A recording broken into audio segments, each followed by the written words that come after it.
Hello everyone, I hope you are doing well. अभी हम ये इंटेग्रल सॉल्व करने जा रहे हैं। So this was a part of a video जो कि मैंने 1 साल पहले की थी और स्टार्क इफेक्ट के रिलेटेड थी, और उसमें एक इंटेग्रल था जिसका मैंने डायरेक्ट रिज़ल्ट कोट किया था, which was a naught square. ठीक है, इस इंटेग्रल का जो रिज़ल्ट है वो ए नॉट स्क्वेयर आता है। तो इसका मैं प्रूफ मैंने वहाँ पे कहा था कि जिन जिन को रिक्वायर्ड हुआ तो मैं वो वीडियो बना दूँगी।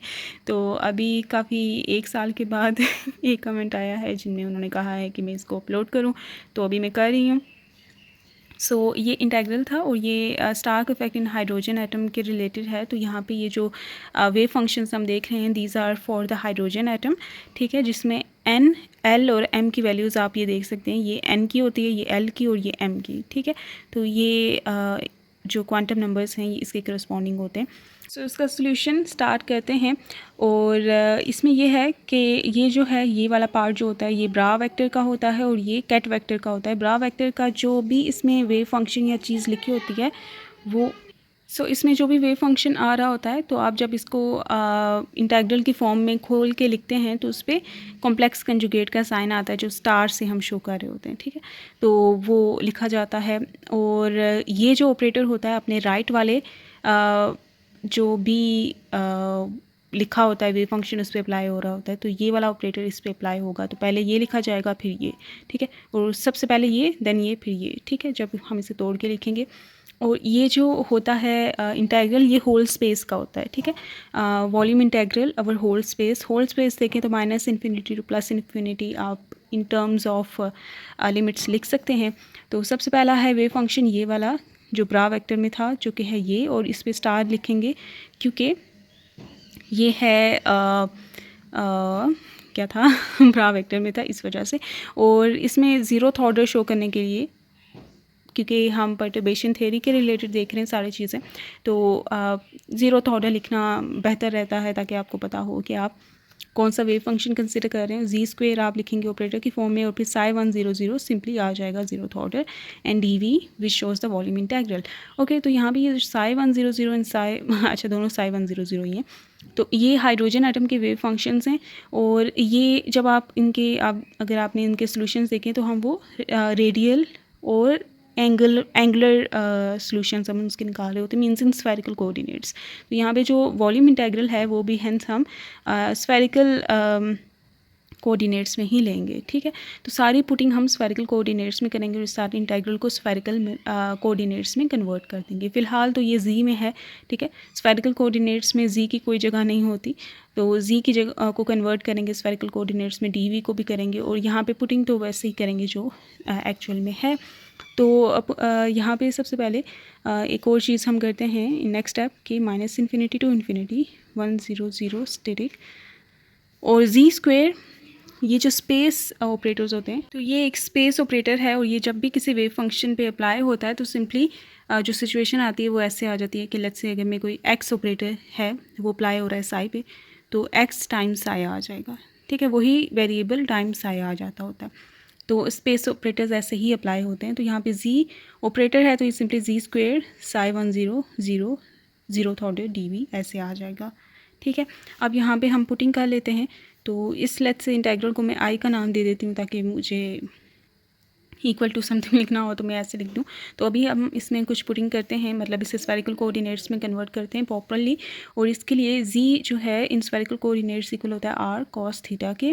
ठीक है, और क्योंकि यहाँ पे जी स्क्वेयर है तो इसका स्क्वेयर लेंगे तो हमारे पास g square r square sine r square cos square theta simply आ जाएगा। ठीक है, तो यहाँ पे जी स्क्वेयर की जगह हम R square cos square theta put कर देंगे। ठीक हो गया। और डी वी की देखें तो D V in spherical coordinates आपके पास ये वॉल्यूम एलिमेंट इक्वल होता है R square sine theta D R D theta D phi. ठीक है, तो यहाँ पे अगर देखें तो यहाँ पे एक डिफरेंशियल एलिमेंट था ना डी वी, तो एक इंटेग्रल का साइन है। तो अब यहाँ पे 3 डिफरेंशियल एलिमेंट्स हैं तो यहाँ पे अब 3 इंटेग्रल के साइन आएंगे। ठीक हो गया, तो ये एक चीज़। अब ये साई 100 साई की देखें तो सिंपली साई 100 ऑर्डर जो है वो इक्वल होता है 1/√4 पाई टाइम्स R10 के। ठीक है, तो ये इसके इक्वल होता है। और R10 की वैल्यू मैं यहाँ पे अभी बताऊँगी कि क्या होती है। तो वो होती है 1/√4 पाई, तो एज इट इज़ R10 की जो वैल्यू होती है वो है two A naught power -3/2 e to the power -r/a0, ठीक है। इन सम बुक्स इसको नीचे लेके जाते हैं, पॉजिटिव पावर हो जाती है, तो दैट्स ऑप्शनल। अगर आप लिखना चाहें तो वो ऐसे लिख देते हैं, ए नॉट की पावर +3/2 नीचे हो जाएगी और ऊपर है ई टू द पावर -r/a0। तो ये psi 1 0 की वैल्यू है, ठीक है। तो क्योंकि यहाँ पे आप देख सकते हैं कहीं कहीं पे भी अयोटा नहीं आ रहा, ओके, तो इसका कॉम्प्लेक्स कंजुगेट भी सिमिलर यही होगा, ठीक है। That will be equal to psi 1 0 0 asterisk वाला 2, ठीक है। तो ये इक्वल होंगे क्योंकि कॉम्प्लेक्स कंजुगेट लेने का तरीका क्या होता है कि अयोटा माइनस अयोटा में चेंज हो जाती है। यहाँ पे सारी चीज़ें रियल हैं, कोई भी अयोटा वगैरह नहीं है, तो दैट इज़ वाई ये चीज़ एक दूसरे की इक्वल होंगी, ठीक हो गया। तो अब यहाँ पे 1 में पुटिंग करना स्टार्ट कर देते हैं, तो पुटिंग करते हैं और यहाँ पे आ जाएंगे 3 इंटेग्रल्स, ठीक है। एक होगा d∅ का, एक होगा d∅ का और एक होगा dr का। तो यहाँ पे ये जो 3 है ना, ये पहले ही मैंने सेपरेट कर दी। इनकी लिमिट्स क्या होंगी वो मैं बता दूँगी। तो ये वाला r² हम लिखेंगे r dr वाले में, ये वाला, ठीक है। dv की वैल्यू हम यहाँ पे अभी फ़िलहाल से पुट कर रहे हैं, जिसमें है r² और साइन थीटा। ये वाले तो मैंने तीनों पहले सेपरेट कर दिए। साइन थीटा आएगा थीटा वाले इंटेग्रल में, यहाँ पे मैं इसे लिख देती हूँ, ठीक हो गया। फिर आता है z² की वैल्यू पुट करते हैं, जो कि है r² cos² थीटा। r² आएगा r वाले इंटेग्रल में और cos² थीटा आ जाएगा इस वाले इंटेग्रल में, ठीक हो गया। और इसके बाद इन दोनों की वैल्यू पुट करेंगे जो कि एक दूसरे के इक्वल हैं, तो सिंपली आप इसको ऐसे भी लिख सकते हैं, ठीक है, कि psi 1 0 0 का स्क्वायर, और आप सिंपली इसका अगर स्क्वायर ले लें तो इनका प्रोडक्ट आपको मिल जाएगा। तो यही है ना, तो ये इस तरह से आप पहले इसका प्रोडक्ट फाइंड आउट कर लेते हैं हम, कि psi 1 0 0 स्टेरिक और psi 1 0 0,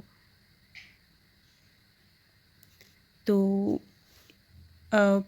that is equals to psi 1 0 0 का होल स्क्वायर, 0th ऑर्डर, और ये है ना वो, ठीक है। और इसका होल स्क्वायर आप लें और सिंपली यहाँ पे पुट कर देंगे। और इसमें सिर्फ रेडियल पार्ट है तो वो सिर्फ इधर आएगा, बाकी सब में कुछ नहीं आएगा। यहाँ पे 1 लिख देते हैं सिंपल। तो यहाँ पे 2 का स्क्वायर लेंगे तो आ जाएगा 4, ये मैं बाहर लिख रही हूँ उसको, ठीक है। और फिर है √4π, जिसका आप अगर स्क्वायर लेंगे तो आपके पास आ जाएगा 4π, ठीक है। √4π का आप स्क्वायर लेंगे तो अंडर कैंसिल हो जाएगा स्क्वायर के साथ, तो 4π आ जाएगा बाहर। और फिर आता है e to the power -r/a0 का स्क्वायर जब आप लेंगे तो वो पावर मल्टीप्लाई हो जाती है पावर के साथ, तो -r/a0 के साथ 2 मल्टीप्लाई होगा तो आ जाएगा 2r/a0, ठीक हो गया। और नीचे है a0 की पावर 3/2, तो पावर के साथ वही चीज़ मल्टीप्लाई हो जाती होती है जैसे मैंने यहाँ पे किया। तो ये 2 और ये पावर ऊपर वाला 2 और नीचे वाला पहले का 2 कैंसिल और सिर्फ क्यूब बच गया, ठीक हो गया। आई होप आपको ये समझ आ रहा है कि मैंने स्क्वायर लिया इन सारी चीज़ों का, और इस तरह से ये 4 और 4 कैंसिल, तो 1/π बच गया सिर्फ। अब अच्छा, लिमिट्स भी लिखनी है, तो जो फाई की लिमिट्स होती हैं वो 0 to 2π होती हैं। होल स्पेस की बात करें तो इनकी मिनिमल लिमिट से फाइनल लिमिट जो भी इसकी पॉसिबल होती हैं आप वो लिखते होते हैं। स्फेरिकल कोऑर्डिनेट्स में फाई की रेंज 0 से 2π होती है, थीटा की रेंज 0 से π की होती है, और r की रेंज 0 से r तक की होती है, और सॉरी 0 to इन्फिनिटी की होती है, ठीक हो गया। तो ये यहाँ पे 1/π a0 क्यूब को मैं बाहर ले लेती हूँ। फिर यहाँ पे बच गया 0 to इन्फिनिटी r की power 4 e to the power -2r/a0, ठीक है।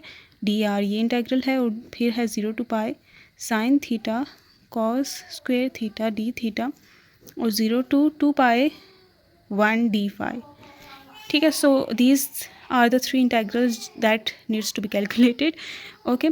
तो ये तो सिंपल इंटीग्रेशन से हो जाएंगे। इसमें गामा फंक्शन का प्रॉपर्टी, गामा फंक्शन वाली चीज़ लगेगी और आपके पास सिंपल बहुत जल्दी से आंसर आ जाएगा, ठीक है।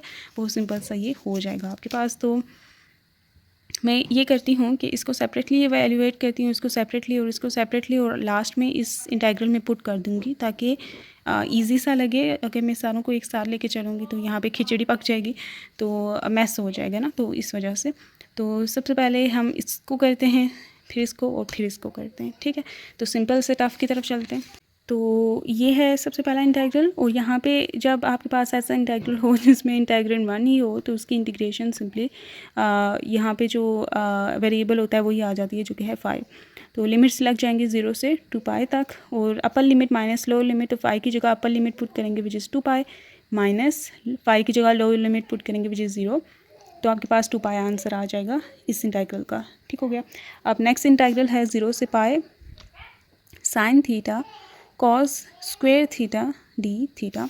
तो यहाँ पे आप देखें तो कॉस स्क्वेयर थीटा को आप ऐसे भी लिख सकते हैं कि कॉस थीटा का होल स्क्वेयर, ठीक है, डी थीटा। अब यहाँ पे इंटीग्रेशन में ये रूल होता है कि यहाँ पे अगर किसी की पावर है, ठीक है, यहाँ पे कॉस थीटा की पावर है ना स्क्वेयर, तो पावर के अंदर की जो टर्म है अगर उसका डेरिवेटिव साथ में बन रहा है ना, तो उस टर्म पे, ठीक है, उस होल टर्म पे पावर रूल ऑफ इंटीग्रेशन लग जाता होता है। ठीक है, तो यहाँ पे पावर वाली टर्म, यहाँ पे 2 पावर रखने वाली कॉस थीटा टर्म है, और उसके अंदर वाली टर्म है कॉस थीटा जिसकी जो डेरिवेटिव है वो होता है माइनस साइन थीटा। ठीक है, साइन थीटा तो यहाँ पे पहले से मौजूद है, माइनस लाना कोई मुश्किल बात नहीं है, माइनस को बाहर भी और अंदर भी कर देते हैं तो सच दैट ये मल्टीप्लाई होकर प्लस ही बन जाएगा। ठीक है, तो कॉस थीटा का की डेरिवेशन होती है माइनस साइन थीटा जो कि साथ बन रही है, तो सिंपली ये जो कॉस थीटा और उसका होल स्क्वायर है, इस पर पावर रूल ऑफ इंटीग्रेशन लग जाएगा, जिसमें माइनस ये वाला तो बाहर रहेगा लेकिन ये फॉर्मूला में एब्जॉर्ब हो जाएगा माइनस थीटा, और कॉस स्क्वायर थीटा पे लग जाएगा power rule of integration which is power में 1 ऐड करें और डिवाइडेड बाय जो पैरेलल की पावर है में जो 1 ऐड करें और डिवाइड कर दें। ठीक है, और इसके लिए ये है 0 to π तक limit of integration, and minus ये 2 + 1 3 होता है तो 1/3 में इसको बाहर ही ले लेती हूँ, ये यहाँ पे कॉस क्यूब थीटा बन जाएगा और लिमिट ऑफ इंटीग्रेशन 0 to π तक। ठीक है, अब आई होप ये आपको चीज़ें समझ आई हैं। यहाँ पे सिंपली हमने पावर रूल अप्लाई कर दिया है, और यस, और these are the fundamental rules that applies everywhere. Like ऐसा नहीं है कि ये सिर्फ इस केस में, that is applicable to every case. Okay, तो जब भी आप इस तरह की चीज़ें देखेंगे तो कॉस थीटा का होल क्यूब, इसे इस तरह से भी आप तस्वुर कर सकते हैं। तो कॉस थीटा है कॉस पाई का होल क्यूब माइनस कॉस 0 का होल क्यूब, तो -1/3 कॉस पाई होता है -1, -1 की पावर 3 करेंगे तो -1 ही आएगा। ठीक है, ये माइनस जो पहले से मौजूद कॉस 0 होता है 1 का क्यूब 1, तो ये ठीक है, तो ये -1 -2 बनता है, -2 जब -1/3 से मल्टीप्लाई होगा तो 2/3 आ जाएगा आंसर। ठीक हो गया, तो एक का आंसर आ चुका है 2π, एक का आंसर आ चुका है 2/3। ऑल राइट, इन दोनों का आंसर हमें मिल चुका है। अब हम चलते हैं इसकी तरफ। ओके, तो so here is the integral that is the third one. ठीक है, जिसको कैलकुलेट करना है, तो इसको सबसे पहले मैं गामा फंक्शन जो है, गामा फंक्शन या गामा फंक्शन जो भी आपको पसंद है आप वो बोलें, तो मुझे गामा फंक्शन कहना पसंद है तो मैं वही कहूँगी। तो ये इंटीग्रल 0 से इन्फिनिटी e⁻⁻x x⁻n dx। ठीक है, ये गामा फंक्शन की वो फॉर्म होती है, तो जिसे हम देखें that is equals to n+1, या फिर आप इस जुमेले में ना भी पढ़ें तो ये जो चीज़ है ये इक्वल होती है n फैक्टोरियल के। मतलब यहाँ पे x की पावर जो होती है, ठीक है, जो भी पावर यहाँ पे अपीयर होगी, ठीक है, कंपैरिजन से आप देखेंगे जब ये वाला इंटीग्रल इस फॉर्म में हम ले आएंगे तो यहाँ पे x जो मेन वेरिएबल है जो कि यहाँ पे r है, उसकी जो पावर बन रही होगी उसका factorial will be the integral का सॉल्यूशन। ठीक है, सबसे पहले हमें जो इंटीग्रल है अपना उसे इस फॉर्म में लाना पड़ेगा। ठीक है, x⁻n वो तो हमें मिल चुका है, जैसे r⁴ है, ठीक है, dr है, dx है, इधर ये सेम फॉर्म है, लेकिन यहाँ पे e⁻⁻x, तो यहाँ पे सिर्फ एक वेरिएबल आना चाहिए, लेकिन यहाँ पे 2r/a0 है। तो इस प्रॉब्लम को सॉल्व करने के लिए पुटिंग करेंगे सच दैट 2r/a0 को हम लेट कर लेते हैं कि वो x के इक्वल है। ठीक है, तो फिर हम कंपैरिजन से पहुँच जाएंगे सोल्यूशन की तरफ। तो लेट करते हैं कि x इक्वल है 2r/a0।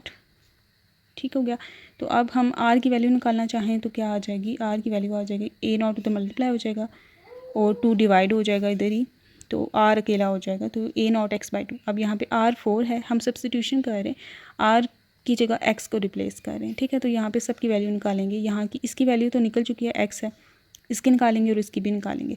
तो आर है ये, अब आर 4 क्या हो जाएगा, इस सब की पावर 4 ले लेंगे।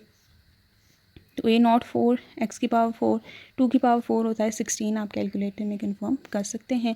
और इसी तरह यहाँ पे r equals a naught x by 2 था ना, दोनों तरफ डिफरेंशियल लेते हैं तो d r equals a naught by 2 D x आ जाएगा, since a naught by 2 are constant quantities.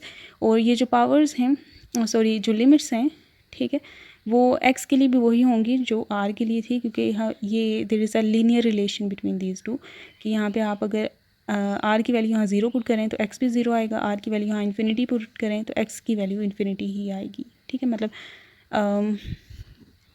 Limits को भी ट्रांसफॉर्म करना पड़ता है ना। तो सबसे पहले आर की वैल्यू 0 पुट करते हैं ताकि एक्स की लो लिमिट पता चल सके, तो आंसर 0 ही आएगा, क्योंकि 0 मल्टीप्लाई होगा 2 बाई नॉट से तो 0 ही आता है, तो ये लो लिमिट होगी एक्स की। और इसी तरह हायर लिमिट जो एक्स की है, अपर लिमिट, वो फाइंड आउट करने के लिए हम higher limit of R put करेंगे, जो कि है इन्फिनिटी। इन्फिनिटी 2 बाई नॉट से मल्टीप्लाई होगी, इन्फिनिटी ही दे देता है, तो ये ठीक है, limits of integration will stay the same. तो अब सब्स्टिट्यूशन करते हैं। सो ये 0 टू इन्फिनिटी, आर पावर 4 की जगह हम इसकी वैल्यू पुट करेंगे, which was this a naught 4 x 4 by 16, और e to the power minus 2 r naught by a naught, 2 r by a naught let किया था एक्स, तो e to the power minus x आ चुका। D are की जगह ये put करेंगे, जो कि है A naught by 2 D X. अब x4 e to the power minus X और डी एक्स की जगह सारी चीज़ें बाहर निकाल देंगे इंटीग्रल के, ठीक है। तो वो है ए नॉट 4 ए नॉट ये वाला 16 और मल्टीप्लाई बाई 2, ये सारी फालतू चीज़ें बाहर निकाल ली और अंदर बच गया 0 to infinity X to the power 4 minus X D X. Now this is exactly the form जो कि हमने पहले लिखी थी, ठीक है। एक्स की पावर में कोई n है, ठीक है, जो कि यहाँ पे है 4, e to the power minus x ही है, डी एक्स ही है, तो यहाँ पे इस इंटीग्रल का आंसर होगा n फिक्टोरियल। n क्या है, x की पावर में जो वैल्यू होगी, जो कि है यहाँ पे 4, तो इस इंटीग्रल का वैल्यू है 4 फिक्टोरियल। तो यहाँ पे लिखते हैं ए नॉट का पावर 5 हो जाएगा, ठीक है, डिवाइडेड बाई 16 मल्टीप्लाई बाई 2, और इसकी जगह 4 फिक्टोरियल। 4 फिक्टोरियल होता है 4 multiply by 3 multiply by 2 multiply by 1 multiply होगी, वही चीज़ होती है। फिक्टोरियल चीज़ होती है कि वो और उससे पीछे जो भी नंबर्स हैं उससे मल्टीप्लाई किया जाए, ठीक है। तो यहाँ पे अब कैंसिल आउट करते हैं चीज़ों को, 2 और 2 कैंसिल, 4 4 ज़ा, तो ये आ गया 3 बाई 4 ए नॉट की पावर 5। तो ये आ चुका है इसका वैल्यू। अब इस सारों को जो कि हम फाइंड आउट कर चुके हैं चीज़ें, पुट करते हैं यहाँ पे, ठीक हो गया। तो अभी इंसर्ट करते हैं सारी की सारी वैल्यूज़। तो यहाँ पे मैं करती हूँ, यहाँ पे बाहर 1/पाई ए नॉट क्यूब है, ठीक हो गया।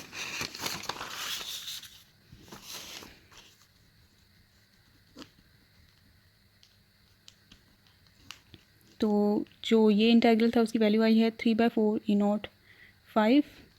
उससे जो नेक्स्ट है उसकी वैल्यू आई थी 2/3, फिर उससे नेक्स्ट वाले की आई थी 2 पाई, ठीक है। पहले तो पाई को हम यहाँ से ख़त्म करते हैं, ए नॉट क्यूब है ना, और यहाँ पे ए नॉट 5 है, तो यहाँ पे ए नॉट स्क्वायर बच जाएगा, ठीक हो गया। ये 3 और 3 कैंसिल हो गए, और 2 2 4 होता है ऊपर, और ये 4 कैंसिल, तो सिर्फ ए नॉट स्क्वायर बचा है। And that is what we needed to proof, या फिर मैं बताना चाहती थी कि ये इसका आंसर आएगा, ठीक है। तो ये हमने इंटीग्रल सॉल्व कर लिया है successfully, and we have found its value to be A naught square.